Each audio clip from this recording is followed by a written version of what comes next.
music.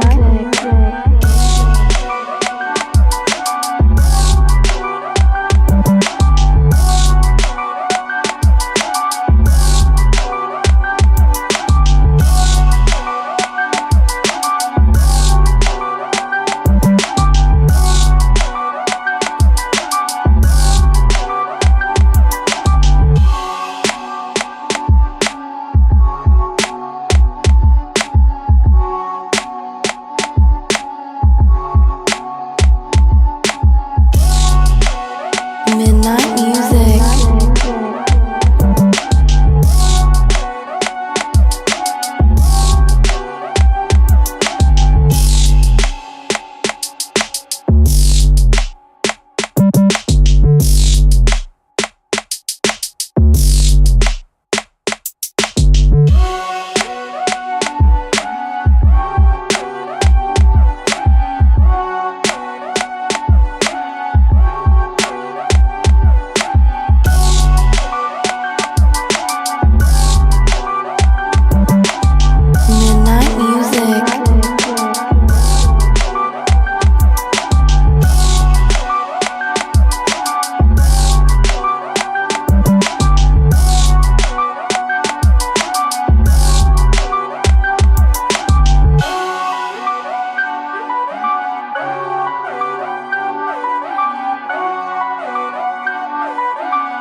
Midnight music.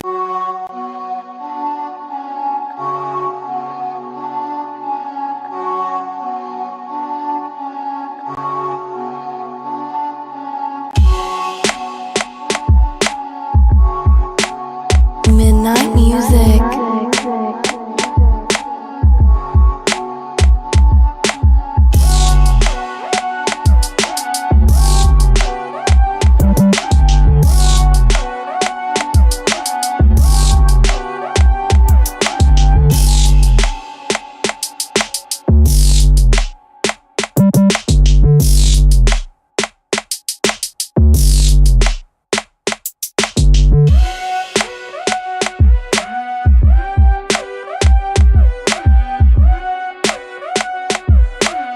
Midnight music.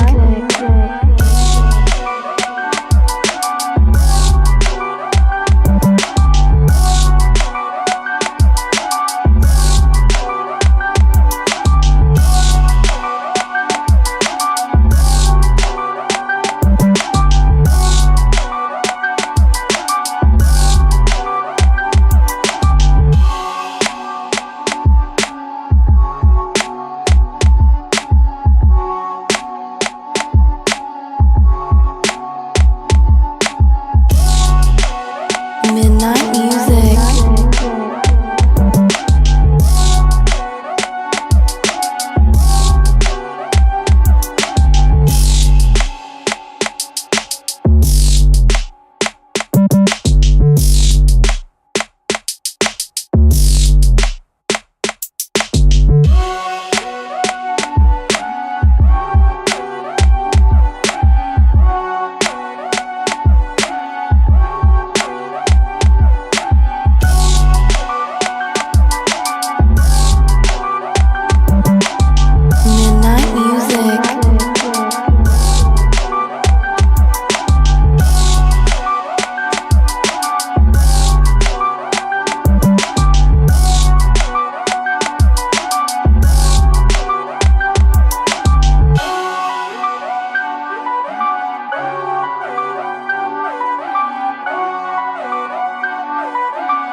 Midnight music.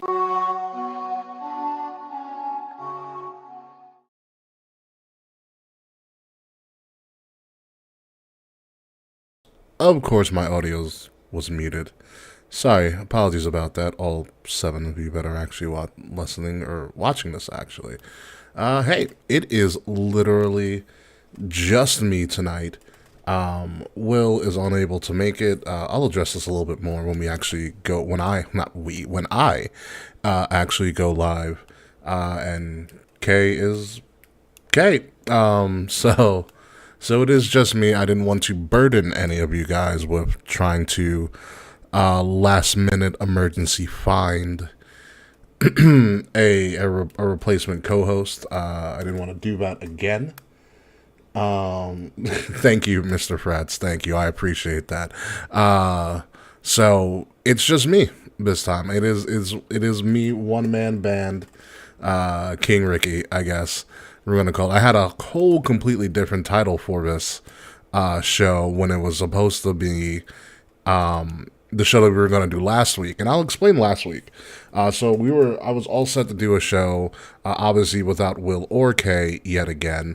It's coming unfortunate recurring theme, and I was going to bring on a recurring guest. Sir Charles was going to return to a show last week, and we were going to do a show. And we're going to chit chat and, shoot the shit. Maybe a preview of a potential project that Charles and I have been working on in the background. But what ended up happening was that was the day before Comic-Con, which Charles was originally supposed to come with me to Comic-Con. Sir Charles was supposed to come with me to Comic-Con, travel up from Atlanta, where he resides now, and come with me to Comic-Con. And then he couldn't do that, so that was a couple months ago. He had to back out. He still needs to pay me back, though, for that ticket. What ended up happening was that I had a friend, my friend Sam, and Sam was supposed to come with me, and that had already been set in stone. Everything was all, going to work, and Sam was going to come with me to Comic-Con and spend last weekend, which I did spend last weekend at Comic-Con in New York City, with me. However, Sam's wife, who I was the officiant at their wedding, so his wife was pregnant and was due very, very soon. And so there's always a caveat that he might have to leave early or something like that. So what ended up happening was hours before the show, before the podcast, I got a phone call from Sam saying that he can no longer make Comic-Con because his child was about to be born, and they were sending his wife to the hospital. So that ended up happening. The child was born on Sunday night. Not Sunday night. Oh my God, no, sorry. The child was born Thursday night.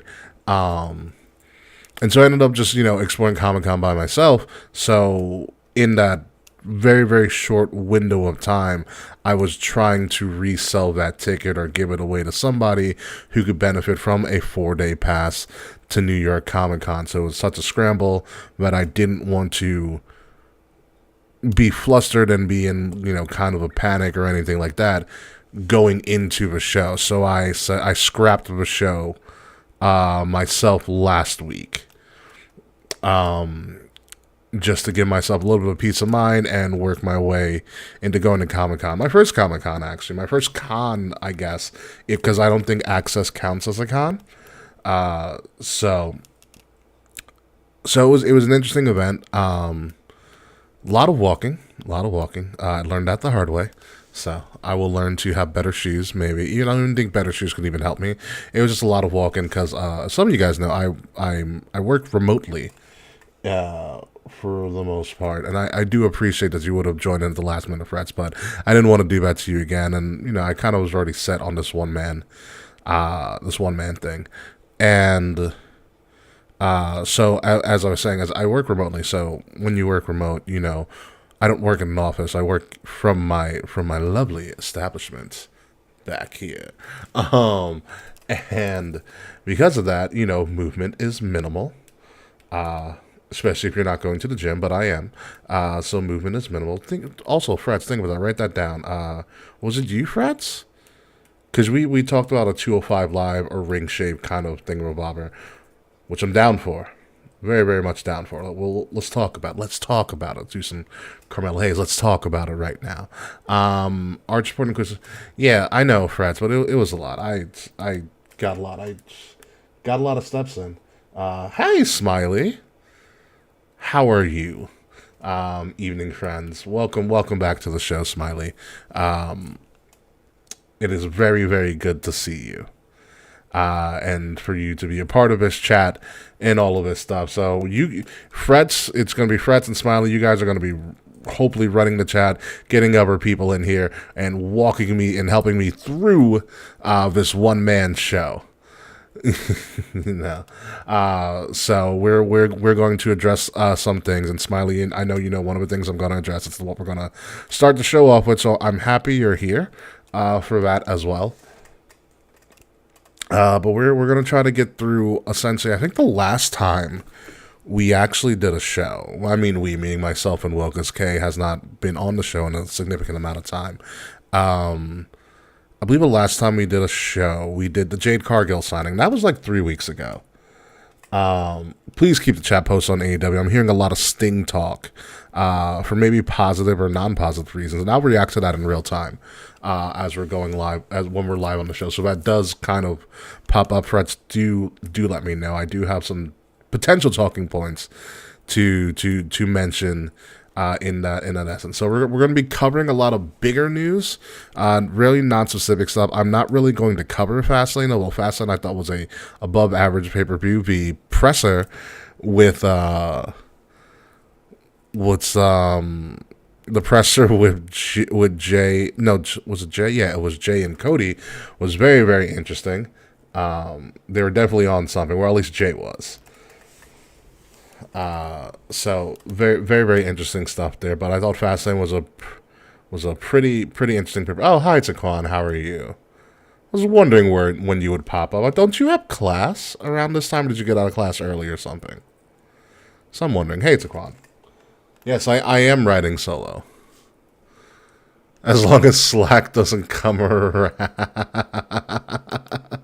I forgot you know about the Slack hatred, Smiley. I totally forgot. Don't worry, Slack hasn't come around at all. I think Slack's busy just playing his Xbox. He has a Series X or S at the moment, and I know that because we're friends on Discord. I don't think I've ever interacted with Slack on Xbox, though, which is kind of a shame. Why is he my friend when I don't even interact with him? But then again, I have a bunch of other friends on Xbox and some on PlayStation that, like, you're just collecting friends because you know them, but you're never really going to do anything with them. And I probably should get out of that habit. Maybe. I don't know yet. But yeah, Taquan, I'm solo. I'm doing a one-man show. If anybody remembers, Frets, you might remember this. Smiley, I don't know if you will. Taquan, I know you haven't been around long enough for this, but I did do a one-man show before. I have done it. Spider-Man 2, whenever I get more money, after I spent so much money at New York Comic Con, and I recently bought another high-value electronic for my living room setup, so I'm slowly paying that off. Almost thought about doing the Google Pixel 8 Pro, but I stopped myself, for that. But as I was saying, long time ago, galaxy far away, and I'm not even saying that because I'm having Rogue One is on my TV screen at the moment. I did do a one-man show. I do not remember what I called it. I do remember that I think it was because I overslept or something like that, or something. There was some sort of snafu. Well, I don't even know. I don't know if Dave was part of a show at the time. You might be right. I couldn't even tell it. I have to look back in our SoundCloud archives, because we do have a SoundCloud. Follow that, by the way. I had to look back in our SoundCloud archives to really figure out when it was. But I think it was a snafu of, like, I might have overslept. It was not The Work. The Work was not a one-man show. Dave was a part of The Work, even though he says he was neutral. He was not. He was definitely part of that planning. I wish we called it a better thing, but I do like the fact that we've called it The Work and kept it as The Work for this long. But the last time we did a one-man show, I believe it was because of a snafu that did occur, I think, on my behalf, and I just went and did the show and produced the show and everything. How much did I spend at Comic-Con? You really want me to try to figure this out? I can tell you, if you do not include the professional meet and greets and the one signature I got, and just the stuff I actually bought during Comic-Con, which includes about 7 different books and or comics, not the free ones, a couple of art prints, 4 to be exact, and I also ended up paying for a selfie with the original Black Ranger because he was there. There were a lot of Power Rangers at Comic-Con, which is awesome for me because I've been a Power Ranger fan since the original, hence why I said the original Black Ranger, because he's the freaking man. How much did I end up spending? Let me see. I'm going to try to calculate right now. It's going to be close, very, very close to 200 to 300 outside of like food and drink, but I had to buy because I wasn't planning things out as best as I could have, and train tickets and shit too because I live out on the island. But it was close to 200 to 300 with the books and the art prints and other knickknacks and whatnot. I would compare it outside of lodging and whatnot. Oh, it'll be bad when I actually put it together. Outside of lodging and whatnot, it would have been more Smiley if I didn't have any self-control. I didn't go to Oregon. I went to New York. I traveled. I did not die of this dysentery. But I can do small Comic Cons, not the big ones like C2E. Yeah, they're the big Comic Cons. I mean, this one, my first con was big. C2E2, I hear, is a very interesting time. But it's only because I have self-control. No, they got Will, Taekwon. The Republicans got Will very clearly. I do have a deep cut for Will, a deep cut joke, because I don't think he's aware of it. And I'll tell you guys, because he's not here, and he's probably not even watching the show at the moment, because he's doing another job. But you know how I have a gag for Will? I have some sort of really gag for Will, like of his fact and whatnot. So the most recent fact is, Quan, I know you'll get this because I know you're pretty aware of things. My most recent gag that's still there, and it will be there until he returns, is that Will is a proud member of Project 2025. And if you want to know what Project 2025 is, look it up, and that'll be your spooky thing for Halloween. And things like that. But the Republicans will never get K, trust me. I can almost guarantee they will never get K. K is too elusive for them.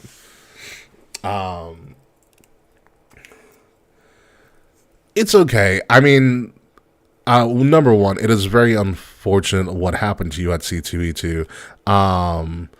But as far as like the characters and stuff, at cons that big, I've noticed that you will find something or somebody that you know who's cosplaying. I didn't know much of the cosplays from like the anime world because anime is not really my jam at all. I know some of the bigger names and some of the bigger characters, but like the niche ones, not really many that I knew. But I did. You got Svengoolie. I don't know who Svengoolie is. But at cons, I just enjoy the cosplay and the creativity that people do, which is pretty cool. Pretty cool. But as we backtrack, as we're going from, Sideberg to Sideberg, which hopefully will not Sideberg too much on my one-man band show, was that when the last time I did the one-man show, I remember I got really creative with it. And I think I had background music the entire time, so you didn't have to completely listen to my voice, but I did like wrestling theme music the entire time in the background. And maybe I'll do it for this audio version this time around. We'll see how things go. Maybe I'll have some sort of humming in the background so you don't have to consistently listen to me, but we'll see. We will definitely see. For the audio version. We'll see how creative I get or how long I want to stay at, which won't be that long. And I'll let you guys choose whatever the hell we do on the post show, which won't be that long either because, as you can see, it's just the one-man show. And I will be editing this video and creating the audio version of this, and I need to sleep at some point so I can get up in the early crack of dawn before sunlight in the morning and, do my workout and whatnot. Frets, what do you say? I'm going through SoundCloud records and can't nail down where the one-man show, but I found the WEA was when AEW was starting to be formed, and we said we're going to open up our own promotion called the WEA. It was called the WEA. The new KOTR was, I think, the first official one that I did for when we worked all of you guys and lost some friends in the process. Well, we lost Christina. Yeah, we lost Christina. It's what happened. Semi lost Nikki, not really, but we definitely lost Christina.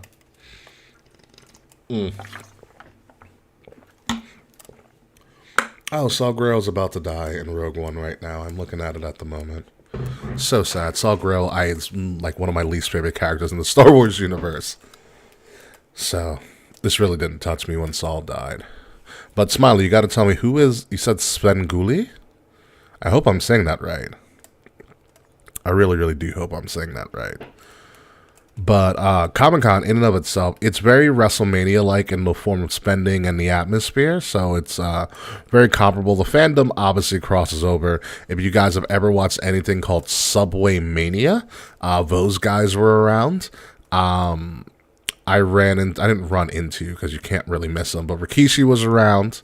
I know the Dudleys were around. Ted DiBiase and his money laundering ass was also around. Matt Hardy was there too, from a wrestling standpoint. There was a guy of the Subway Mania crew. Shout out to the Subway Mania crew, who dressed up as a different version of Seth Rollins, like current Seth Rollins, every single day of Comic-Con. It was actually pretty gorgeous because the outfits, he looked like Seth, number one, shorter version of Seth, which is funny to say because Seth is actually kind of a short person. But he had some of the iconic Seth outfits that he wore down to a T, which is kudos to him, trust me. Svengoolie is a TV host. He does a show that shows old spooky movies. He's a legend out here. Oh, okay. Is he bigger than Chad the Bird? Because Chad the Bird is like my Chicago legend outside of Michael Jordan, obviously, and Barack Obama. But there's speed passes for Niagara Comic-Con. Are they like speed passes at like Disney World or Disneyland? So, you friends, before I go live, or before we actually start the show officially, tell me about these speed passes. What do these speed passes get you in an event like a con? Because I'm interested to know about this. This whole thing, like speeds. Like, I feel like speed passes and cons shouldn't go, but there was, I'll take that back. There was when I went to a couple of panels, and there was kind of like, well, for the main panels, there was like a DoorDash line where you can get in pretty quickly, blah, blah, blah, blah. That was for the Archer panel I went to, which was cool. Archer panel was fun. The Kid Cudi panel I went to, much better. Front of a line access to booths and photos. Oh, 184 King's Court. Wow. Good job, Frats. 184 was King's Court. Jesus Christ. It was a very long time ago. That predates Gus going live. Episode 200. Early info. Oh, that's how they get you the early info. Early entrance. Blah, blah, blah, blah, blah. But you still have to pay for these photos and whatnot. So, I mean, you can get front of line access to booths and photos and stuff, but like you still gotta pay for the photos individually. Am I right in that assumption? So I hope I am. That's what it would seem like to me, because you gotta monetize these things. Cons are big spenders, big spenders. So I'm interested to see You do have to pay for the photos. Okay. Okay, so you do kind of have to pay for the photos, which I figured. Is anybody good at when is Niagara Comic Con, friends? It's not like I'm gonna go, but I just want to know when is Niagara Comic Con, and I'm gonna probably listen to King's Court to probably give myself some inspiration after the show. Obviously, would probably give myself some inspiration to how I want to kind of put together this show. Oh, early June 2024. So you haven't. So no one has any idea when this stuff's coming out yet. I'm assuming.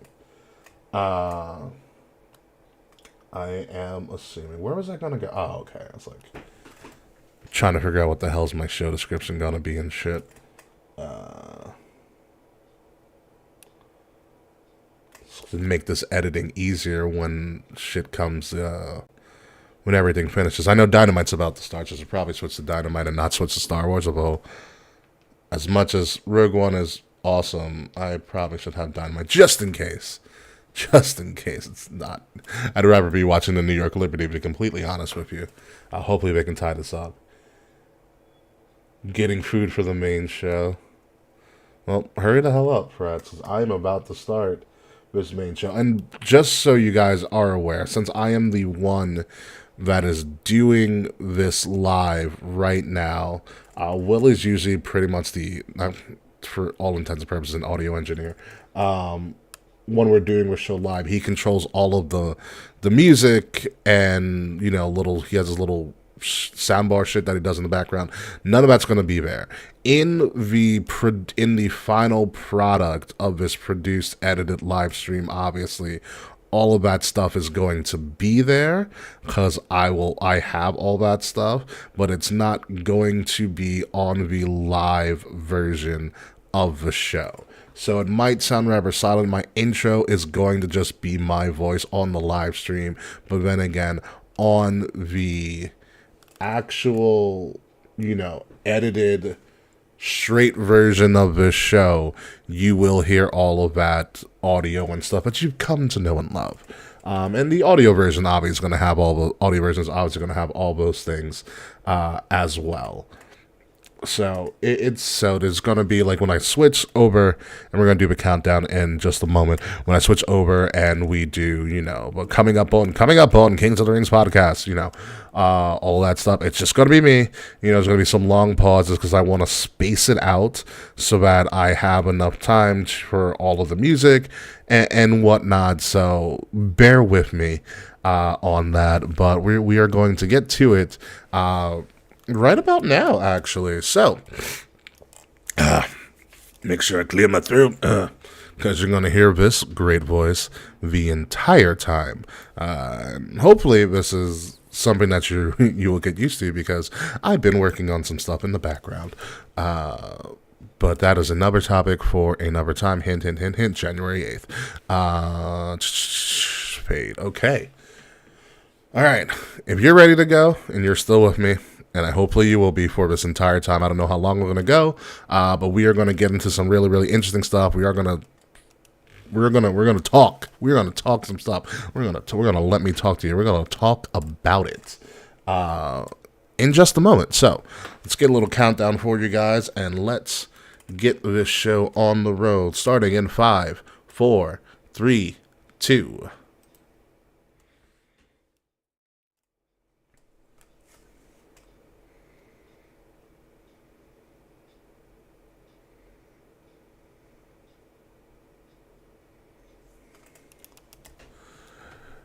Coming up this week on Kings of the Rings podcast, it is a one-man show this week. King Rickie Rozay does his best impression of a one-man show, just like The Undertaker does sometimes from time to time, as he tries to encompass all of the biggest news in wrestling since our last show several weeks ago. So sit back, relax, and enjoy this sultry chocolate voice, as it is King Rickie Rozay's show, a one-man band, for episode number 356, exclusively on Wrestle Addict Radio, and it starts right now.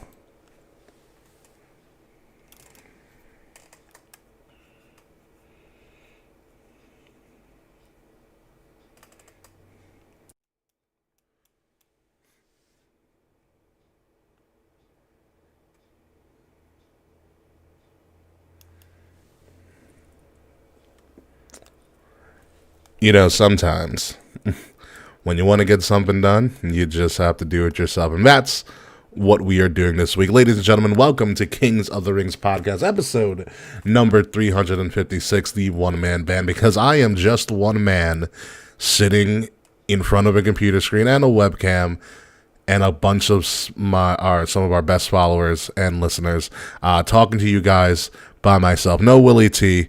Will cannot make it. No K. Kayfabe, formerly known as the K Murphy, because K hasn't been around in a while, and I didn't want to burden any of you guys with trying to scramble and find somebody else. So it is just me. Something I haven't done in a very, very long time. This is the second one-man show since I've been on, because I did one called King's Court, episode 184. And if you subscribe to our SoundCloud, you can find that and listen to that show. But last time I did a one-man show. So hey, this is King Rickie Rozay, lead host of Kings of the Rings podcast, the only host this week, and general manager of Wrestle Addict Radio. Thank you guys for joining us. Thank you guys for returning. If you are a new listener or watcher, please like, share, subscribe, leave us some reviews, leave us some comments. It helps the algorithm out. It helps push this video and this audio out to different people and different platforms, and hopefully we can start to really grow this thing. The links to all of our other social media and including some of our great merchandise, like the merchandise I'm wearing my own shirt because it's literally just me this week, is in the description below. All of our hosts have merch. All of our we have several varying different merchandise options for KOTR and Wrestle Addict Radio and all the other great shows that are on the Wrestle Addict Radio network. So we've got a lot to talk about. I myself, Will and Kay, we have not done a show in a considerable amount of time due to some scheduling conflicts, and I had Comic-Con, Kay's been having work, Will has been very, very busy with his job as well, and there is a possibility, and I'll put that out there right now, there is a possibility that we might move a day of a live stream. It is a strong possibility. We don't know when we might move or if. It's probably a when at this point. However, the only thing that is holding back now is that, we know where SmackDown is and we know where AEW is in the future. The only issue, and a big issue for me, is that Raw and NXT's television rights have not been solidified. We don't know what days Raw and NXT are going to be on, and as anybody knows us, we cover a lot of Raw, SmackDown, NXT, and AEW primarily over anything else. And so the big thing for me is that once we know where everybody's falling in the days of everything, is when we will then make a decision on where we might move to. It could be Thursday. It could possibly be Thursday. Thursday live show. It could be Tuesday. Who knows? We have to figure out what is going to be the best option for everybody involved. And hopefully we're able to do that. Like I said, hopefully we're able to do that. If not, we're going to have to go to a plan B. And as Triple H once said, there is always a plan B. So we'll keep you posted when a decision has been made, and we will make the adjustments accordingly, and hopefully you'll be able to adjust with us. So before we get into the news that we've missed in the last couple of weeks, I do want to harp really quickly on this. So the last time we were doing a show, we had one of our old friends of a show that myself and Willie T had the pleasure of meeting in person, my God, like 5 years ago at this point in 2018 in New Orleans, and she goes by the name of Smiley. Okay, Smiley is a big fan of ours.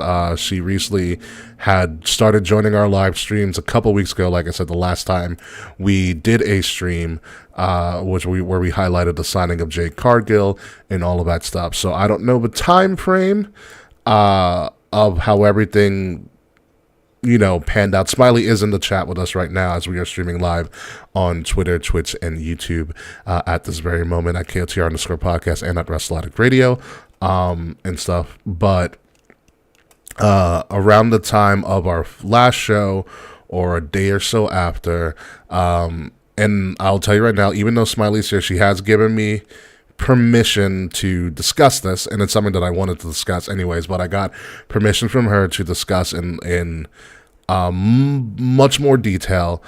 Smiley had a younger brother named Keith Jr., and around the time of our final show, our last show, not final show, around the time of our last show, within maybe that evening, like I said, I don't know the time frame, or a day or so later, Keith Jr.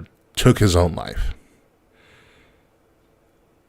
And it took me by surprise. The only reason I found is that Smiley has been very transparent on some of her personal social pages about what she's been going through, with the passing of her brother, Keith Jr., and how she's been handling it. And this would have been something that we would have discussed sooner. However, like I said, we had some scheduling issues and stuff, and so we wanted to address this particular issue. There's a couple of things that stood out because I've had personal conversations with Smiley about this, and in just looking at some of her social media, there's a couple of things that stuck out to me, especially as a mental health professional, and some things that you just kind of hear. When you're in it a lot, is that the first thing that really stuck me when I heard the news was that Smiley said herself she didn't know that he was that low. And I'm not going to tell you how he took his own life, because that is not something that I want to discuss here, but it sucked. He took his own life. And she didn't know that he had gotten that low. And I want to be very sensitive to this topic. And in talking with Smiley, she wanted me to mention his name and who he was and how much he was loved. Because another thing that stuck out to me when I've been talking to Smiley is that she didn't want her brother to become another statistic. And that means many things, especially for someone who, like myself, is an African American male living in America, and becoming a statistic or not becoming another statistic is something that is always in the forefront of my mind a lot of the time. And so to hear it from Smiley, and the desire for him not to become another statistic and to talk about these things, is something that I commend, and I thank you for giving me at least the opportunity to discuss this very hard thing that she's going through. Another thing that's stuck out to me from my conversations with Smiley was that she initially said, and she can confirm or deny, but she's in the chat, that she was going to be very quiet about this, but she knew that was the wrong thing to do, and not the wrong thing, but not the best thing to do for her, because she is another person who works in the mental health field, and she wants to be able to, by sharing his story, that maybe she could help someone else who is also struggling as well.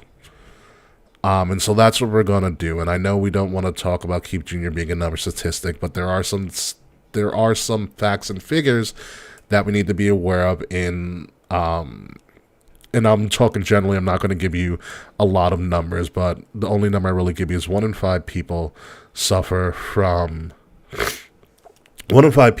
in America will suffer from some sort of mental illness. It's not going to be severe all the time, but 1 in 5 people in their life will suffer or go through a period of some sort of mental illness. That's one fact, and it's one fact. Another one is that when you're talking about people who have unalived themselves, when it comes to the gender binary, female-bodied people probably have more attempts, but male-bodied individuals have more what would be known as attempts that follow through and essentially get the job done, because the manners that male-bodied people use are usually more lethal in nature. Excuse me. Sorry about that. And again, I go back to what Smiley originally said, that she didn't know that he had gotten that low. And I know that in the African American field, in the African American culture, mental illness is not something, and this is also in a lot of ethnic cultures as well, mental illness is not something that's widely talked about. However, statistics have shown that, and this is something that I know because I went to a couple of trainings and some little symposiums and conferences about this, was that that is changing. There are more African American, especially African American males, that are seeking therapy, and seeking mental health services. And that is a trend that is ever increasing. And it's also a trend on the flip side. Even though there are a lot of African American males seeking therapy, there's not a lot of African American males in particular that are getting into the mental health field and becoming therapists or in some sort of mental health capacity like myself. And that's a trend that I feel like needs to change, because, you always are going to relate to somebody that you feel represents you more so than you're going to relate to the generic therapist, which in America is usually a white female. However, sometimes maybe it's just not therapy, or sometimes you just need to talk to people. And I think this is a good reminder to reach out to people that you haven't heard from in a while and just say, hi, I've been thinking about you. What's going on with you? I want to see how you're doing. It stuck with me, the fact like I didn't think he was that low. Talk to people that you love and care about as frequently as you can. This becomes a bigger reality as you get older in life and your connections with people start to become sparse because life comes at you. But the older you get, the more you become aware of your mortality. So whenever you can, if there are people that you care about, there are people that you really, really love, or want to hear from, or maybe you haven't heard from in a while, maybe you guys had a falling out, really think about, is it really worth it to hold that grudge? Is it really worth to not hear from them? Because you never know when it's going to be their last breath or last day on earth. So take the time out, tell the people that you care about that you love them, and reach out. Smiley says in the chat here, my brother was 29 years old, a goofball, and 1/3 of our group, the black sheep of the family, made up of me, Keith, and my younger brother, Kyle. So that was Keith Jr. Rest in peace to him at the age of 29. I didn't want to end this segment without saying, number one, Smiley, again, thank you for allowing me to share this story and to not let your brother be a statistic. And hopefully anybody who sees this will be able to, it'll be able to be helpful for them. And obviously we love you, Smiley. We are always thinking about you. I know you've reached out to me on a couple of occasions and continue to do so.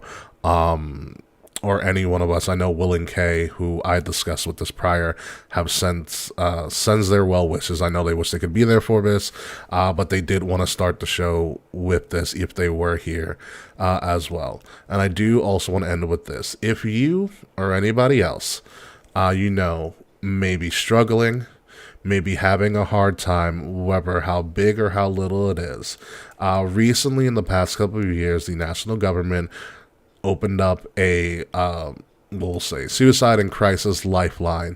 It is called 988. You use it just like you would do 911. It's a 24/7 free and confidential mental health crisis line. You can call it, you can text it, you can chat online at 988lifeline.org. All the information is right here on the screen. And if you're listening to us, again, it is 988. You can call or text that if you feel like you're having a hard time and there is no one to talk to. Or you can go online at 988, the number's 988lifeline, one word, .org. I'm Mr. Frets. I do not know if Canada has something like this. I'm not aware of it at all. But I would advise for you to look it up. I'm I'm sure if they do, it is something that is readily available or should be readily available in your great state of Maple Leaf. So again, folks, if you or someone else you know is having a hard time mentally and feels like they might do something drastic, please give them this information or use this information yourself. 988 is a national crisis lifeline. 24/7 confidential support. Call or text it or go to 988lifeline.org. Again, thank you, Smiley, for allowing me to share this. And hopefully, with this information, we can pass this on to as many people as we can and start to, save some lives and help continue some lives before they get ended early and too soon. And Fretz is saying here, apparently something like that is launching for Canada on November 30th. So definitely awesome for you guys. Let me know the information when it does launch or any information that you can, because I would love to share that information as well with other people, because I do have a lot of Canadian friends, thanks to this podcast. So I know that could be beneficial to somebody up there. So again, thank you guys for your time, and let's get into wrestling. And we can't talk about wrestling without talking about Vincent Kennedy McMahon, but not in the way that you think. So, it has been reported and corroborated by Sports Illustrated and other dirt sheets, because I wasn't going to trust a Dave Meltzer report as well. But Ari Emanuel, the CEO of TKO Holdings, which now owns, because they bought WWE and also owns UFC, has confirmed that Vincent Kennedy McMahon is no longer in any way, shape, or form a part of the creative decisions in WWE. So, what that means, ladies and gentlemen, is you fucking marks cannot blame Vince McMahon for shit booking anymore forever and ever and ever. The quote that came out from Ari Emanuel is that he believes that people should do the jobs that they are assigned to do. Vince McMahon is assigned to be the executive chairman of the board to help foster and facilitate sales, which is the reason that Vince McMahon came back in the first place of WWE and got his power back so he can sell it to Ari Emanuel. Spoiler alert, folks, it was probably an inside job. Vince McMahon was not supposed to come back and take over creative, and now that Vince McMahon has somebody to answer to, that being Ari Emanuel, he's essentially kind of being put in his place, and he's saying, do your job.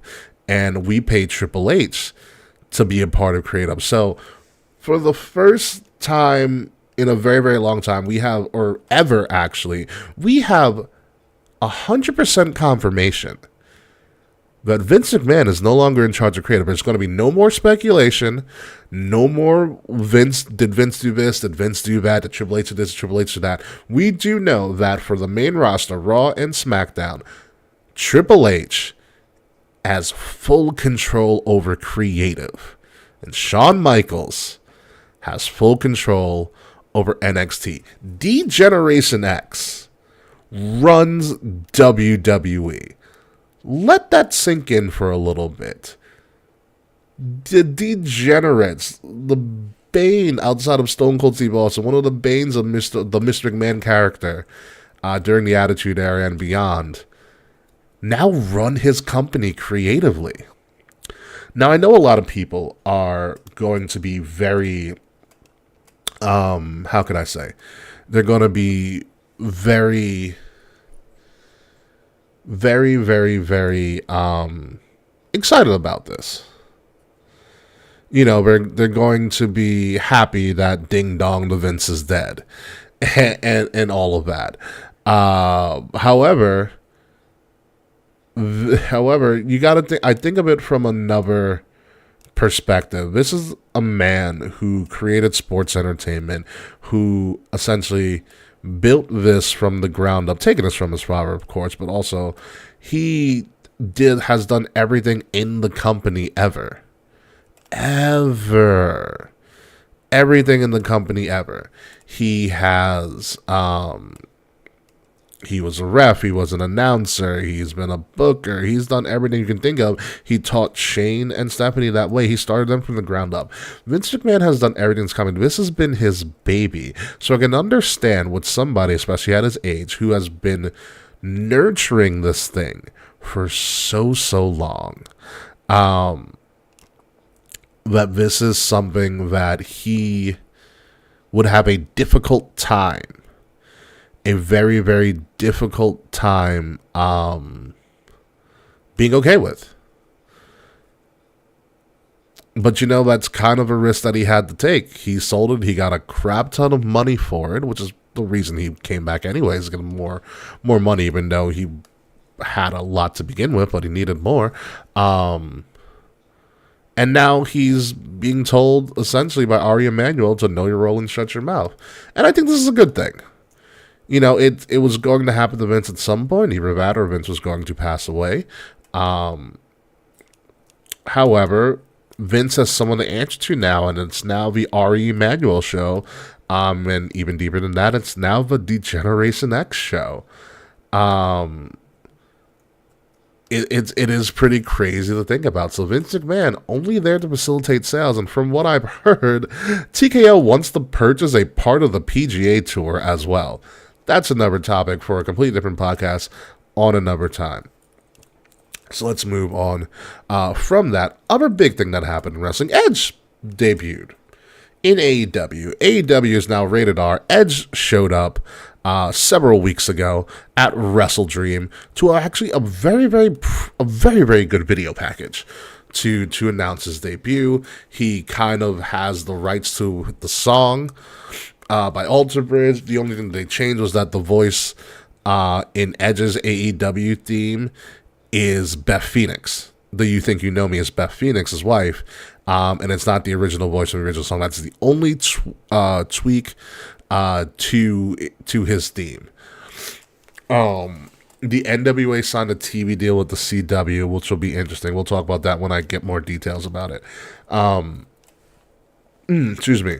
So AEW is officially rated R. Well, AEW is rated R to begin with. And Edge is talking about this. He came out on Twitter and did a long post about saying, no hard feelings with WWE. They just came, or they grew apart from each other. And Edge still felt like he had more to do. And I'm okay with that. He wants to do more. You can do more. But I'm always scared with Edge in particular, not more so with Daniel Bryan or even Paige, but Edge in particular about himself, because it was interesting to me because Edge always discussed that he didn't have much time left. Which I guess was he just didn't have much time left in WWE. But it made it seem like he didn't have much time left in his career. And so I'm wondering what more else do you have to prove, Edge? I don't know if Edge is as big as a get for AEW as we all think it is. I just don't. I think it could be good for them. I don't know if it will be, but we'll know. I know in the locker room perspective, it should be good because Edge has always had a good wrestling sense and a good wrestling mind, and Edge is always one of those people who always wants to help.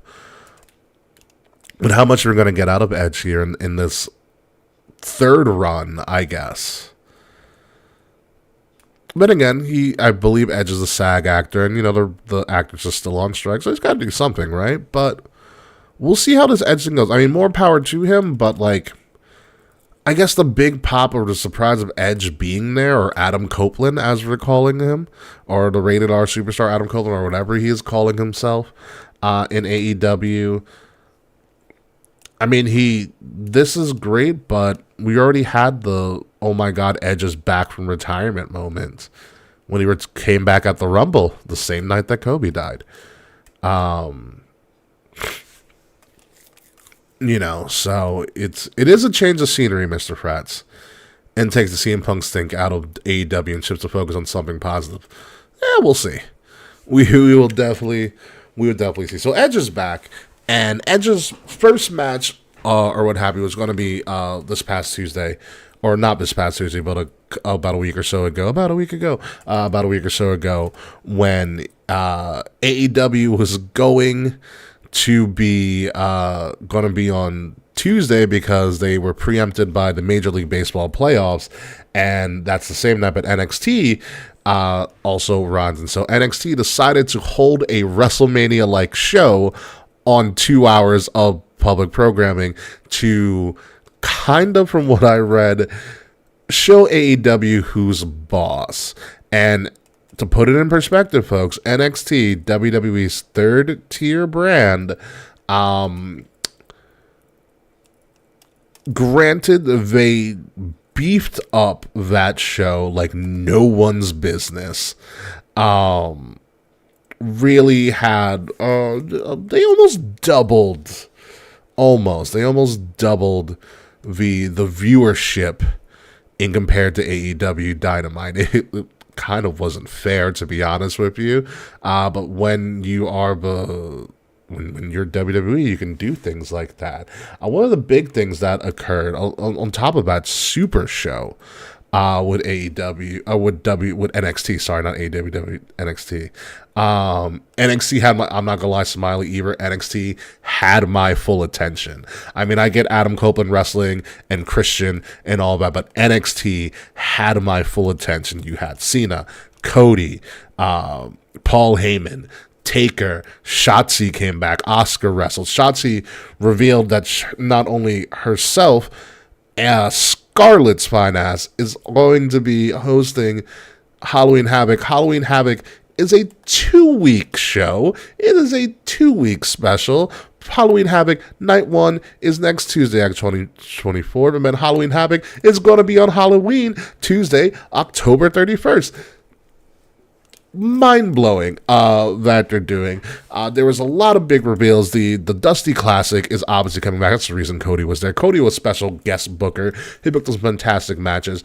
But the big thing here, the really, really big thing here that we have was Lexus King. Brian Pillman Jr. in real life. But we had been seeing these vignettes of a guy watching TV and old TV footage, and including some Brian Pillman stuff. And then we saw the face. And if he is not a spitting image of his father, I don't know what he is. But he cut a promo that was mesmerizing, absolutely mesmerizing. Absolutely. I honestly, he reminds me of his father, but the Lexus King promos denouncing his father because his father never raised him and his father was dead and drugged up. It's a great way, and I thought it was a great way to separate him, to acknowledge his lineage, but separate him and tell him and show him that he's a different person. But as much as he is a different person, my goodness, he's just like his dad. Which isn't a bad thing, but hopefully he learned lessons from his father. Yeah, I know the kid was 4 when Brian died, and it's hard for him to have some sort of memory, but still, I can't help but look at him and be like, you look, you sound, you kind of act just like your father. But I'm excited for it. He debuts next week on Halloween Havoc Night 1. Plus the AEW, plus the NXT had more matches than AEW has had in 3 years for the women. You got a point there. Or 3 months, sorry. So I am very excited for Lexus King. I'm very excited for NXT. NXT, outside of the WrestleMania Super Show that they put on, and that's what we're going to call it, they did a hell of a job. Lexus King on Broken Skull Sessions would be unreal. I don't know if anybody's ready for that, because I don't know if Austin's even ready for that itself.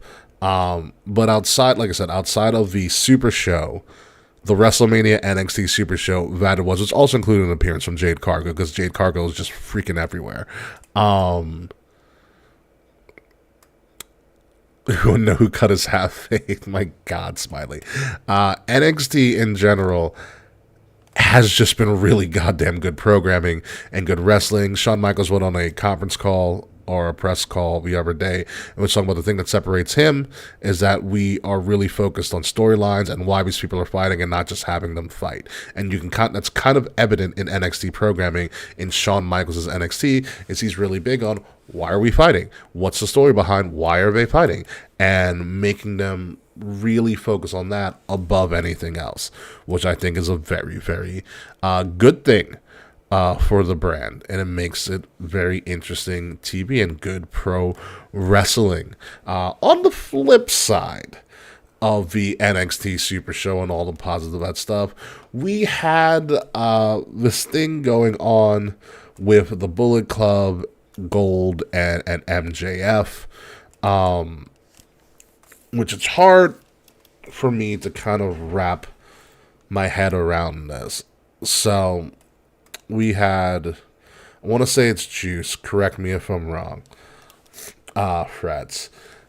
So we have, I want to say it's Juice. Why do I keep on saying it's Juice wrong? But I believe it's Juice. Juice, I heard that from a lot of people too. So Juice Robinson cut a promo on MJF, and Juice, being part of the Bullet Club, has had this thing where he rolls up. He has like a roll of coins, and he puts the person's, name or whatever on the coins. It's like, we're going to get you next. And, there's the old Moz thing of, you put a roll of coins in your fist that makes you punch harder and all of that stuff. And this was targeted at MJF. And I saw a clip, and I don't know if this was part of the same episode of AEW or not, but MJF is Jewish. It's his power of the punch, thank you. MJF is Jewish. A Jewish kid from Long Island. And me being from Long Island myself, I know a lot of the very harmful Jewish jokes that can be made towards a person. And MJF, being a good promo person, especially when he's very emotional, recounts a story about wanting friends and being on a football team and thought he had some friends, and then making fun of him by throwing quarters on the floor and telling him to pick it up, Jew boy, in MJF's own words, as part of the promo. And then you have Juice Robinson with this whole, roll of coins thing targeting MJF. And it's one thing to have this and be like, this is kind of weird and unsettling. But when you take it out and put it to the global perspective of all the conflict that is going on in the Middle East between Israel and Palestine in and of itself, which I will not comment on because, number one, I don't have any stake in the game. I don't know much about it. I am very new to the information that I have acquired about it, so I will keep my thoughts out of it. But I know it is a very passionate thing for somebody of a Jewish religion, or even someone of a Muslim religion, or who is Palestinian, and it's very divisive for a lot of people in the United States. And I don't know if this was a pre-planned storyline that they were going to do anyways, or if this was something that they said, let's kind of see what we can do with this, given the current climate that's going on. Maybe to create some heat. Wrestling in general has never shied away from using real-world stuff to kind of create more heat for characters. Sergeant Slaughter becoming an Iraqi sympathizer. Big one. Anything with Muhammad Hassan.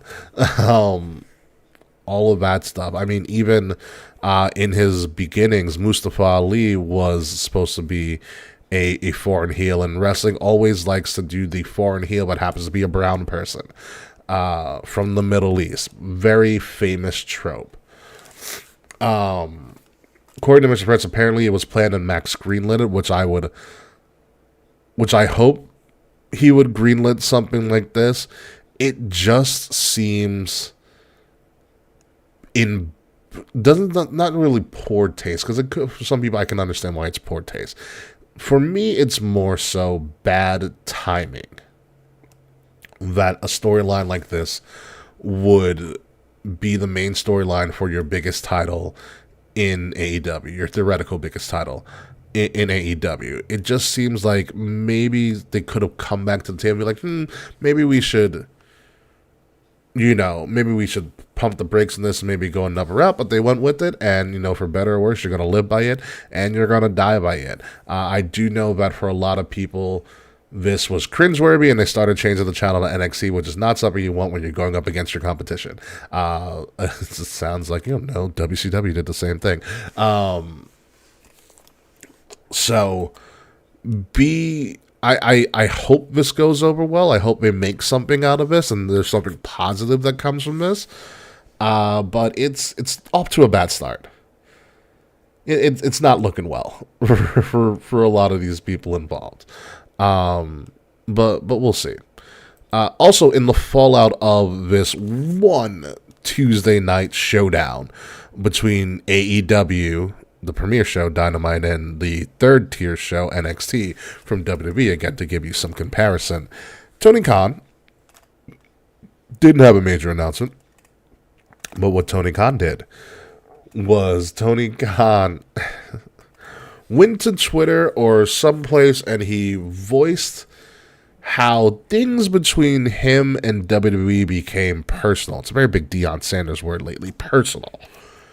And he recounts the story about around a year ago this time is when his mother was in the Mayo Clinic and she was getting treatment for cancer, which apparently the treatment has been successful, and she still lives to this day, so congratulations to her for that.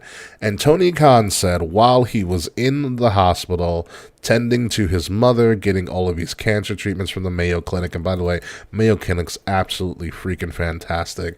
Just even for information gathering in general, the Mayo Clinic is an awesome resource for anybody. But while Tony Khan is in the Mayo Clinic tending to his mother, he says that he received text messages, phone calls from current talent in AEW saying that WWE was allegedly tampering with his current talent's contracts, or attempted to tamper with his current talent's contracts. And I don't know how true that is. Tony Khan even says that it was alleged, which means that he doesn't even know. But he said it was at that point that it became personal between him and WWE.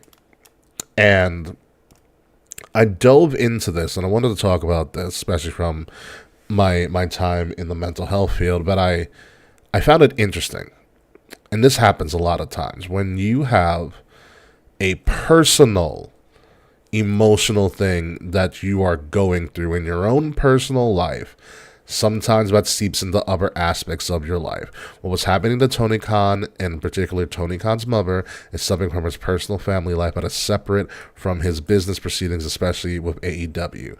The fact that Tony Khan decided to answer the phone of his talent and not delegate that power to somebody else, as Tony Khan is really hands-on to a massive fault. But for Tony Khan to pick up that phone, take those calls, and potentially in potentially a not so great state of mind, knowing what his mother was going through, I see why he feels like it's personal between him and WWE, because I see that Tony Khan associates his mother's hospital time with WWE, again, allegedly tampering with the contracts of his current performers. And we don't know what alleged is. Could WWE been calling sometimes to be like, hey, what's your contract like? Is that tampering? I don't know.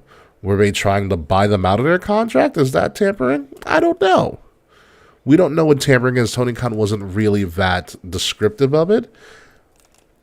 However, this was something that Tony Khan put on himself. Tony Khan made it personal. I don't think it's personal between WWE. It sounds like potentially WWE was just doing business like I think you've always done business, what other people would do, with actually what your contract's like. Doesn't mean they're trying to poach them.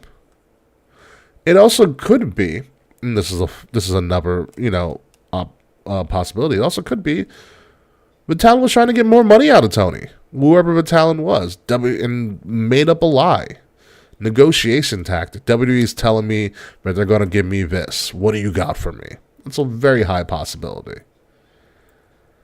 And don't get me wrong, I'm not trying to downplay what his mother went through. Not at all. What I'm saying is that, should it really be personal, Tony?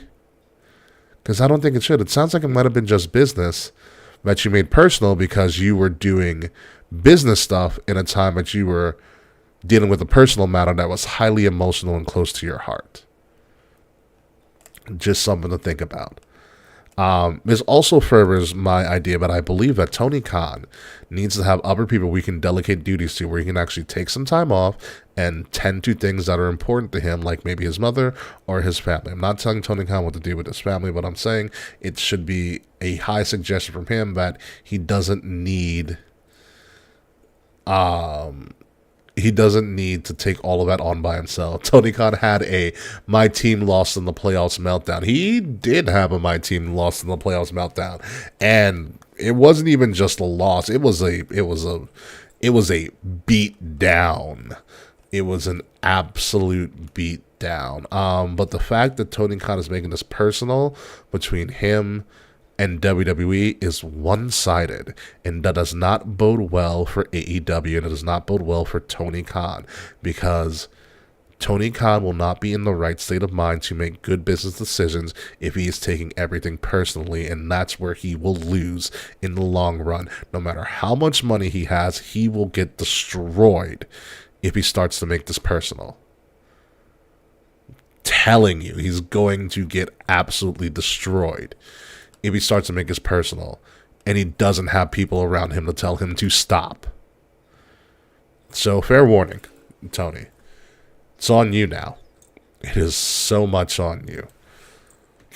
What's not on him anymore is Jade Cargill, and this fascinates me. The Jade Cargill situation is one of the most unique things I have seen in pro wrestling, in a while.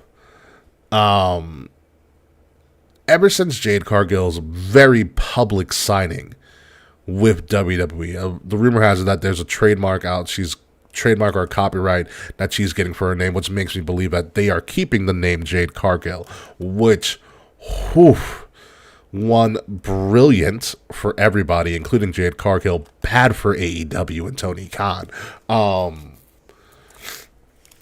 Imagine Bischoff and Vince tweeting in the 90s. Jesus Christ. But WWE has made sure everybody knows who Jade Cargill is, what she looks like. They're giving her a star treatment, almost as big as Cody. But Cody was already an established talent. Jade, for the most part, is established, but not that established. But they're making Jade feel like the biggest thing in wrestling, because she is showing up on Fastlane, Raw, SmackDown, NXT twice. She ended NXT this week with a shot of her on the TV screen. She has run into the likes of Charlotte. She has run into the likes of Becky Lynch. Triple H has been taking her around. Adam Pearce has been taking her around.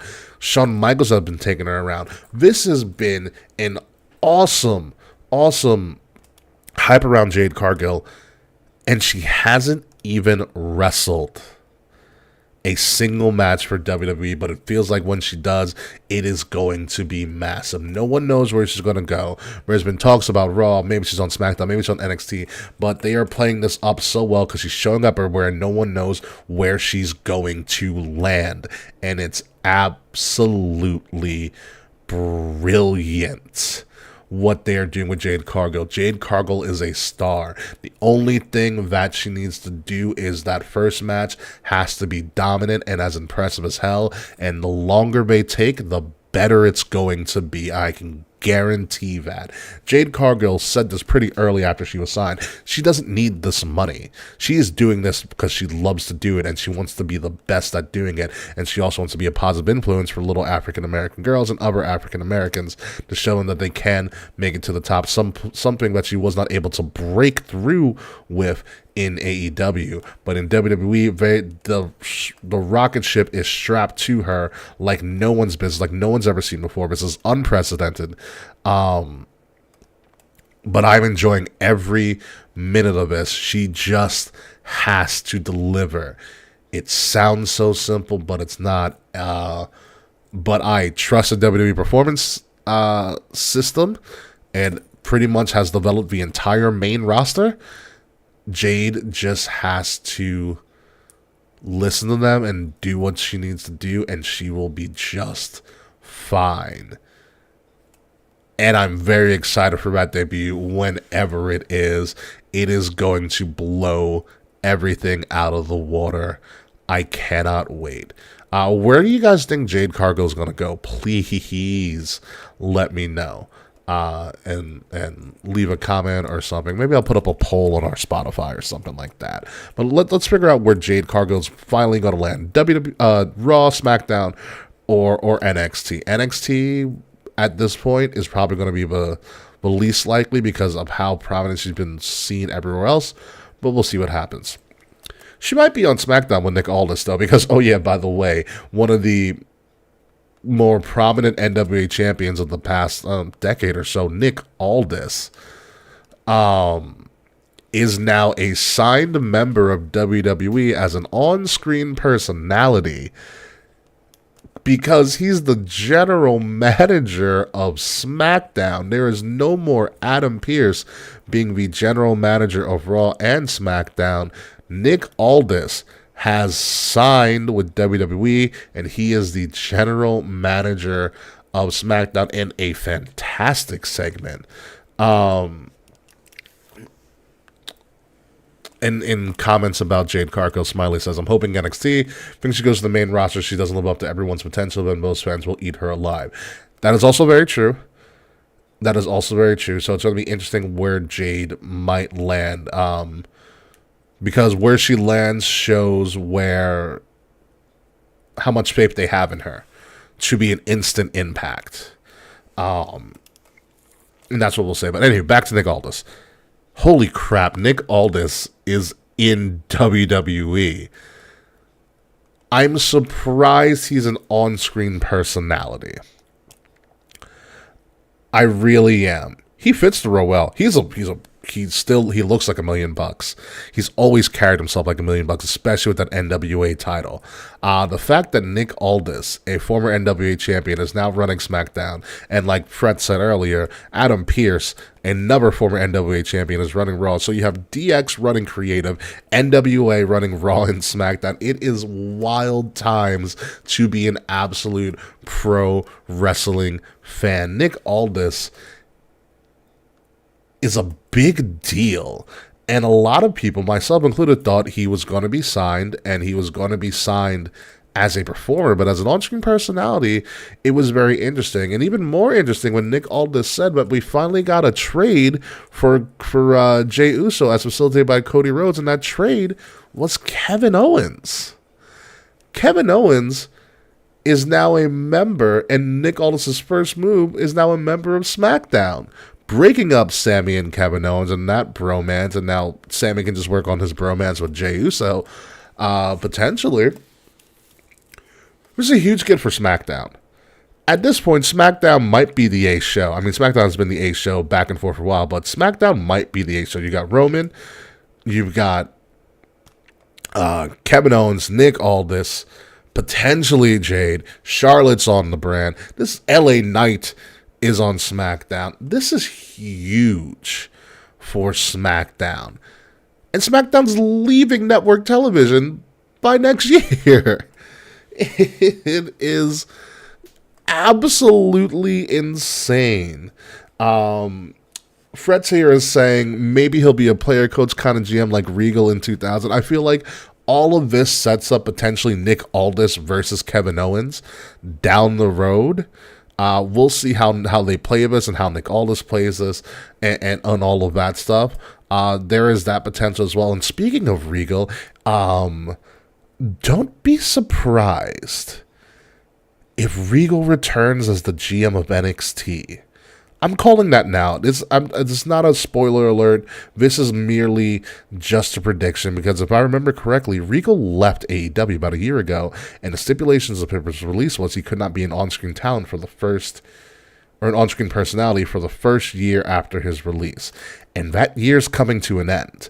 There is a possibility, a very, very strong possibility, that WWE will have a more controlled version of a brand split and brand separation with 3 GMs. And I think the 3 GMs are going to be Nick Aldis on SmackDown, Adam Pearce on Raw, and a returning William Regal on NXT by the end of the year. I think that is going to happen sooner rather than later, and by Lord help everybody else that is a wrestling promotion if WWE can figure that out, because it's wow.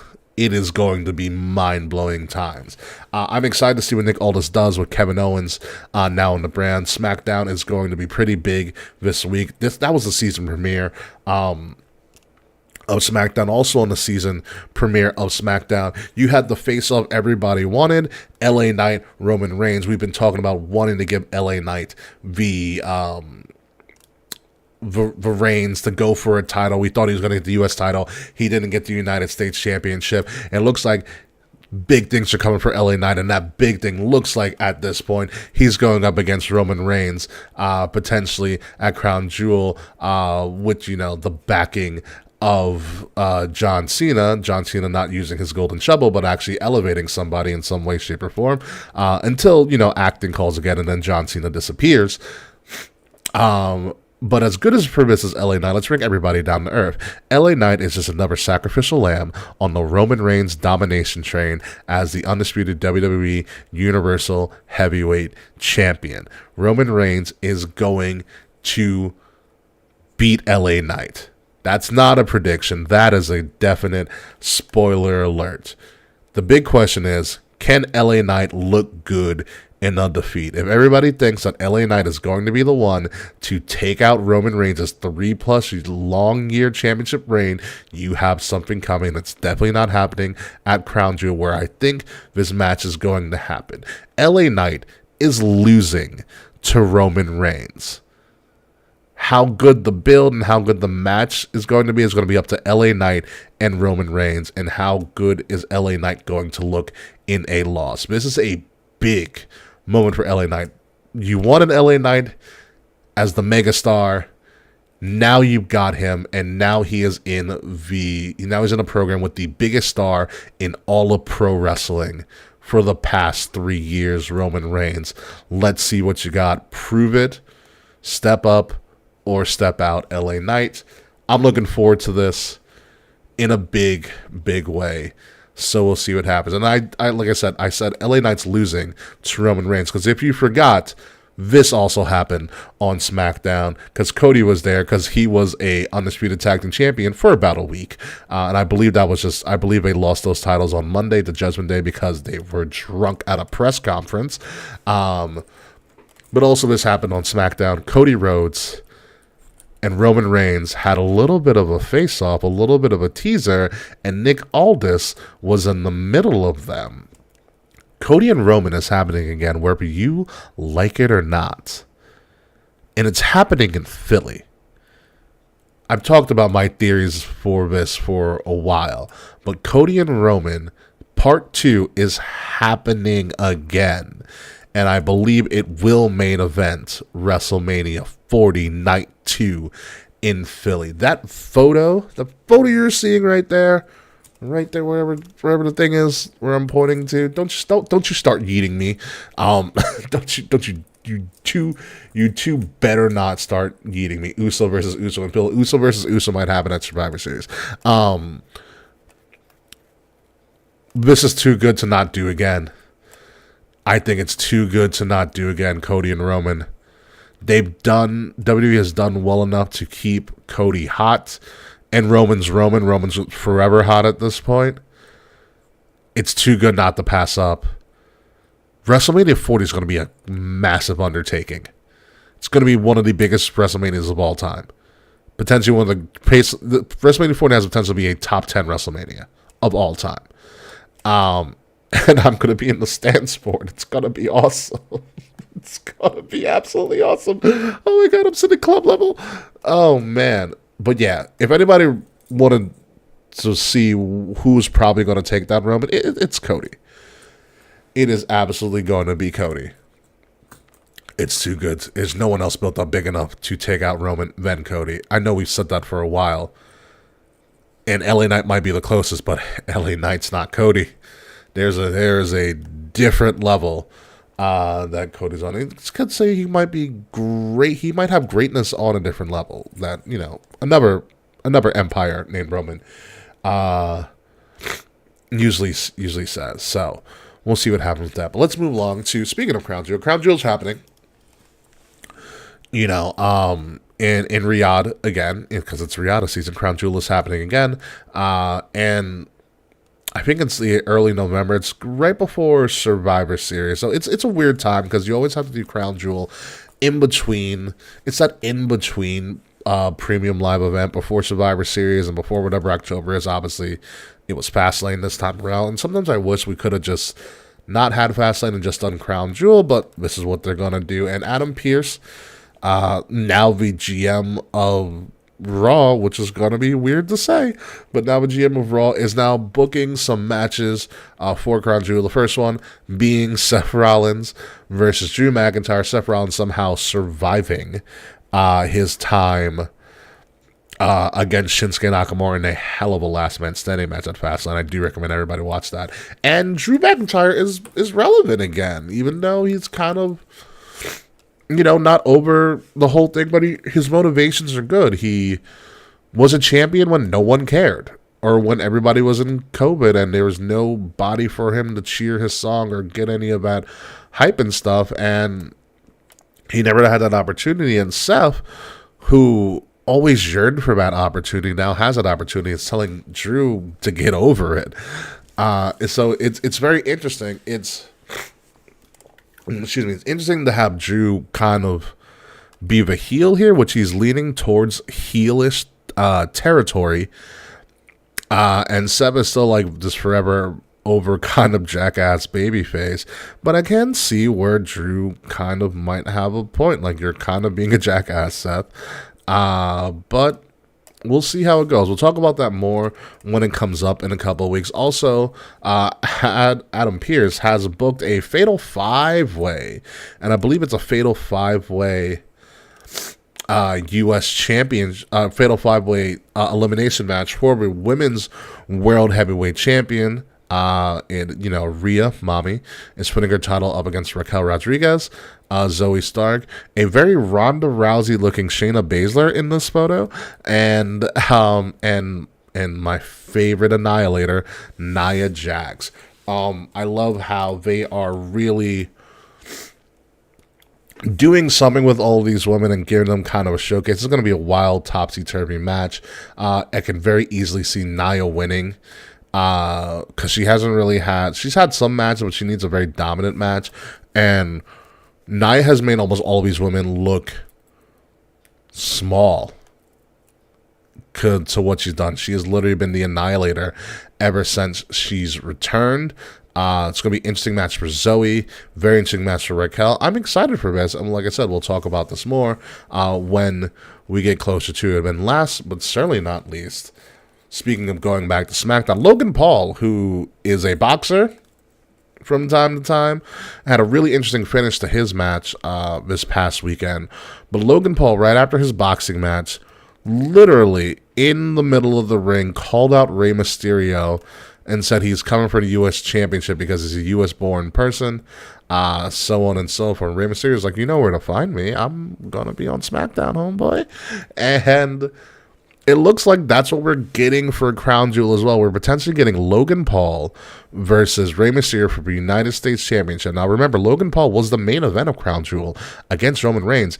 He did a really good job with that. I did not expect I did not expect Logan Paul to return so quickly. I thought he was going to take some more time off, but he is returning. It's also because it's Crown Jewel and there's a lot of money involved, so of course you're going to have Logan Paul. He is returning. He's going to face Rey Mysterio, another legend in wrestling. Whatever, say what you want. Is Logan Paul a deuce? Probably. But the kid's big time. He's a great performer. He's got natural talent. I would love for him to be more full time, but I understand that it would hurt the rest of his other businesses if he was full time WWE. But I'm okay with him being an attraction to go up against Rey Mysterio. He might win the title. He might go on a short run with the title, lose it at the Rumble. We'll see what happens with that. But I like Logan Paul versus Rey Mysterio. I mean, Logan Paul has screwed himself to me in the ring, so I am fine with him doing this right now. With Rey, I really am, because Logan Paul, every time he gets in the ring, he gets better and better and better. Rey Mysterio is going to be a test for him, but we'll see. We'll definitely see how it goes. And ladies and gentlemen, that's all we have this week in the world of wrestling. It's like I said, it's I know how long I was going to go, but I tried to encompass all of the big stuff that has happened in the world of wrestling since the last time we were on the show. And I feel like I've covered it all. So thank you guys for sticking with me for this long, Smiley and Mr. Fretz. Knights beats Paul at Mania. Stop it. But thank you, Smiley and Fretz and everybody else who has stuck with me this long for this one-man band show, this one-man show this week. I do appreciate you guys, and I appreciate anybody who is listening or is going to listen to this broadcast or to this episode when it gets released probably tomorrow. So yeah, with that being said, let's get this show. Let's get this show out of here. We're gonna go to the post show, right? Yeah. Let's do that. Let's do that, ladies and gentlemen. You have been listening to Kings of the Rings podcast, episode number 356, the One Man Band. I have been the only person that you've listened to this entire show. You can call me King Rickie Rozay. You can find me, or formerly find me, at Ambassador Biggs across all social media outlets. You can follow me too. I'm going to return in a couple of months. Find Kings of the Rings podcast at KOTR_podcast across all social media outlets. Like, share, subscribe, comment, leave 5-star reviews. Make sure you're listening to us. If you are listening to us, listen to us by subscribing to Wrestle Addict Radio, the cure for the common wrestling podcast. Follow Wrestle Addict Radio socials at addict_wrestle on Twitter and Wrestle Addict Radio everywhere else. The links to all of our stuff, including some of our fantastic merch, is in the description below, wherever you are listening to us or wherever you are watching us. Again, I want to thank all of you guys for joining me this week. We will be back next week. Hopefully I'll have some co-hosts with me next week, but if not, it'll just be me again. And you know what? Sometimes that's perfectly fucking fine. So until next week, folks, goodbye, good night. We'll see you soon. And if you're not joining me for the post show, well, then you're just like Slack says. Fuck you, Slack. We'll see you next week.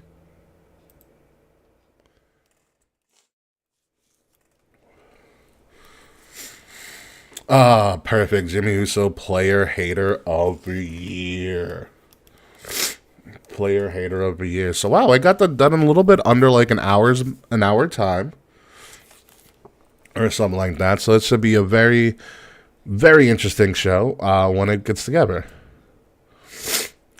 If Sting is retiring, Frets, and sorry for the sniffles, folks. It is fall season. And everything like that. And, sometimes when you're speaking for a long time, I do kind of get the sniffles, and I don't have any tissues with me right now. But since we're not actually doing the show, and just kind of BSing, I will sniffle away. I did turn the dynamite before I started. So,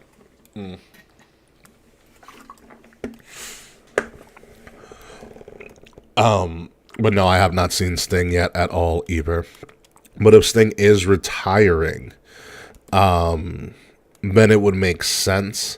But they would leave that to the end and give Sting all the time he needs for such a long career to encompass. I mean, Sting also falls into an edge problem in the sense that we saw Sting retire before. Because he got into the Hall of Fame and then he announced his retirement the same night. He got into the Hall of Fame in WWE and then announced he was going to retire. And then he came back for this run, however great it was, was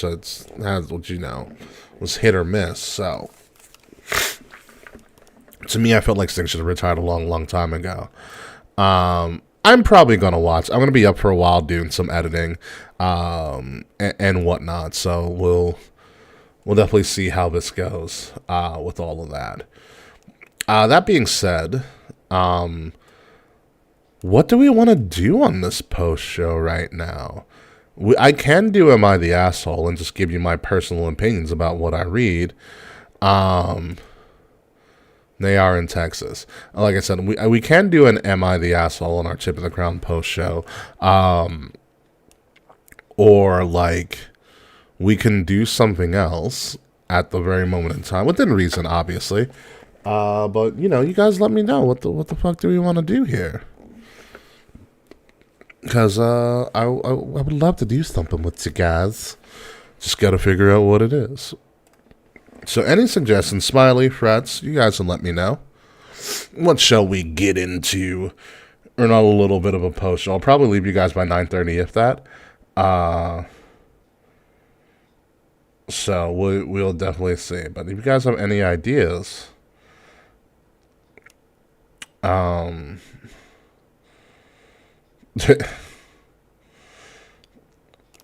we'll see what goes from here.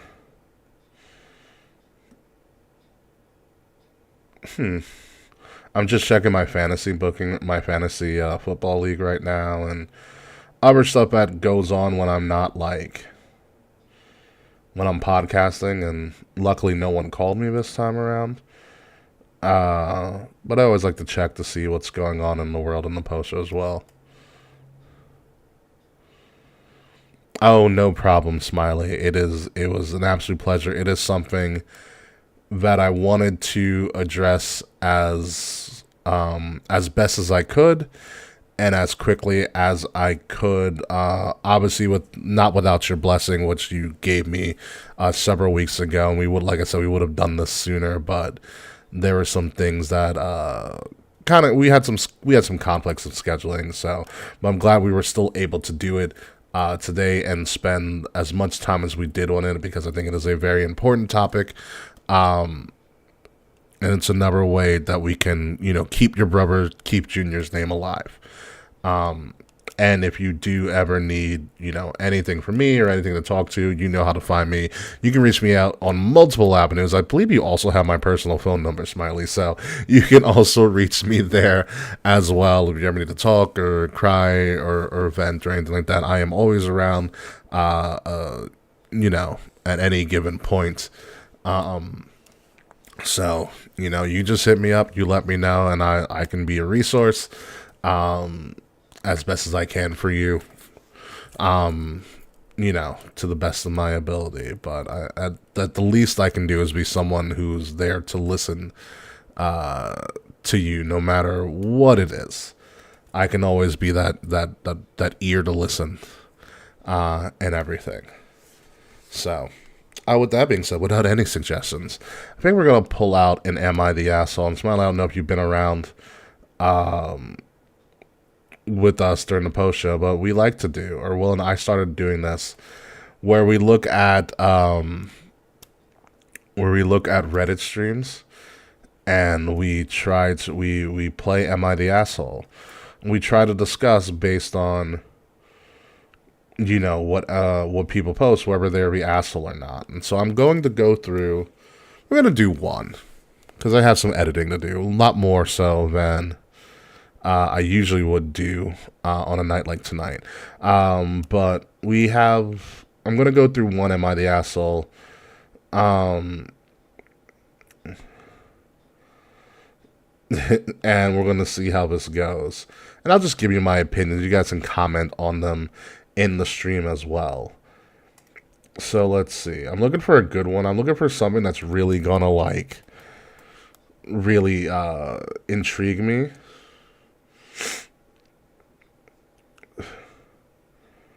Huh. Interesting. That's a good one. Let me see. I'm trying to find like a juicy one. Let me see.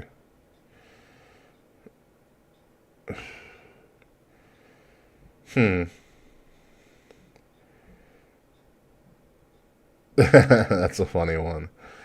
Oh.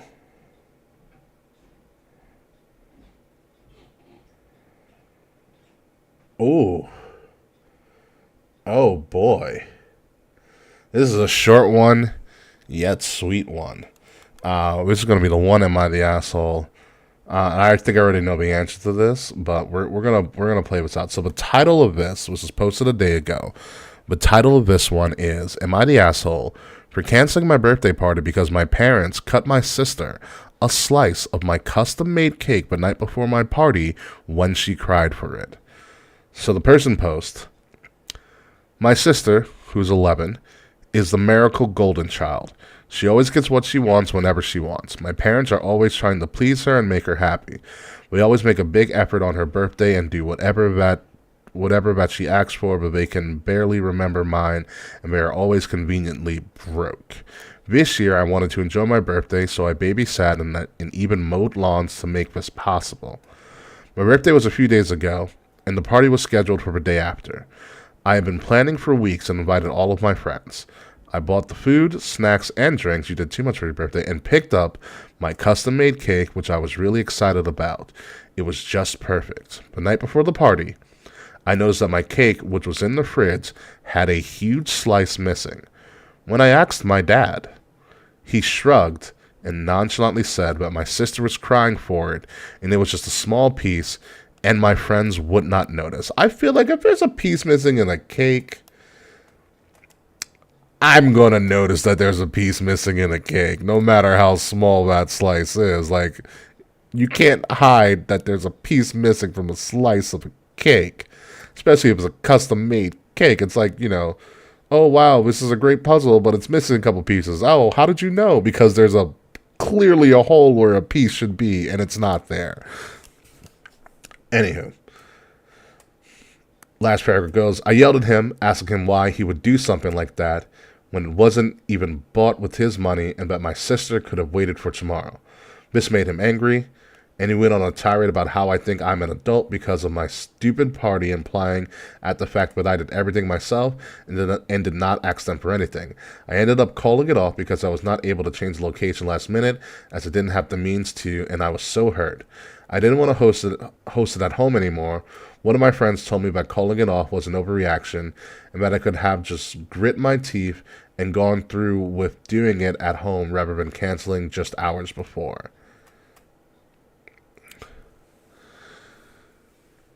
Oof. Okay, so that's the whole story we got. This screams toxic, ladies and gentlemen. So you have preferential treatment of one sibling over another, to the point where one sibling feels like one's the golden child and one's the black sheep, which is a dynamic that sometimes often occurs, no matter how good the family is. Or sometimes that's how it's perceived by the children in the family. So there could be a little dose of a sibling rivalry here. All of that aside, let's deal with the birthday person who we don't know the age or the gender of this person. It seems like they are older than the 11-year-old. Than the 11-year-old baby sister, whoever they are. You have someone who wanted to celebrate their birthday who seems like maybe still lives with the family.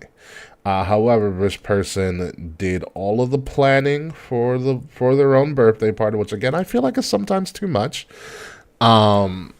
I feel like the black sheep sometimes too. I to be honest with you, I probably go back and forth between black sheep and golden child depending on the season.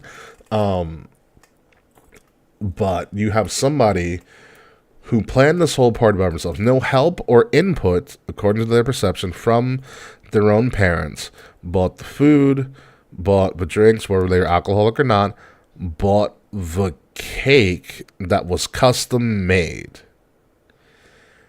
for their birthday. And I don't care how old or how much that someone desired a piece of that cake. It is not your cake. Sting addresses the fans like, yes, it is not your cake to eat if you did not buy it, if it was not for you, if it was not for your party. The only person to take a first cut, bite, slice of the cake for their birthday is the birthday person and not anybody else. The fact that the parents went behind their own child's back to appease a younger child is concerning. To disregard the wishes and the efforts of what I believe is the older child, and then to be so condescending when the older child has a valid frustration and not address their emotions as valid is also very concerning. And I have a lot of concerns for why does everything go back to The Simpsons for you, Frets? But to not address that sibling's emotions as valid and just to brush it off, and also be so condescending, like, oh, you think you're so grown that you did this by yourself, it's not all about you. Well, it is all about them. You know why? Because it's their fucking birthday. Okay? It is their birthday. It has to be all about them because it's their day. It's the day that they were born. It is their day of birth. It is their birthday. They need to have the attention on them, and they are just pushing this person kind of to the side and not really, I'm not going to say accurate, but not really abiding by their wishes. And like, I'm not one to be that much of a selfish person, probably to a fault, but the one day that I will not take shit from anybody and don't give a damn about what you want to do, and something that I had to learn as well, by the way, is on my birthday. That's my day, not yours. Okay? You're doing what I want. If you have a problem with it, don't fucking come. You know? So in my opinion, no, that person is not the asshole by rule of birthday. Like I said, I have concerns about that family dynamic. I have a lot of them. A lot of concerns about that family dynamic. Very concerned about how that child's going to grow up. However old that child is. But it's also grounds for, you know, if somebody, regardless of if they're your family member or your best friend or significant other or something, if somebody is invalidating your feelings and making you feel lesser than, you are not in any way, shape, or form obligated to remain in that relationship, no matter the type of relationship, if it makes you feel bad. That's kind of the honest to God truth, you know. If you feel like you're not being heard, if you feel like your emotions aren't being validated, if you feel that you are not being recognized as a person or as an equal or anything of that magnitude, you don't have to stay into it. You don't have to suffer through that.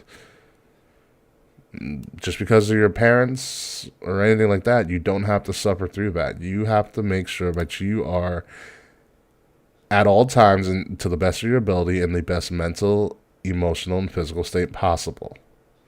And sometimes that means you have to cut some people off. And that's just my 2 cents on it, but in this instance, yeah, definitely not the asshole, in my opinion. Definitely not the asshole. The special cake for them to ruin. I mean, even if I was that person,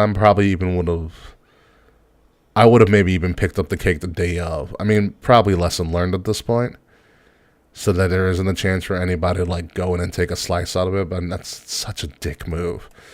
That's such a dick move. But it's concerning. Very, very much concerning. And Sting is addressing the fans and everything right now. So we're going to get out of here. I'm going to let Sting address the crowd as much as he wants. And yeah, I'm going to start editing this show and all of that stuff and listening to the end of this. So thank you guys for joining us. Smiley and Frets, again, thank you for your time this evening. And I will see you guys next week. Later. Love you guys. See ya.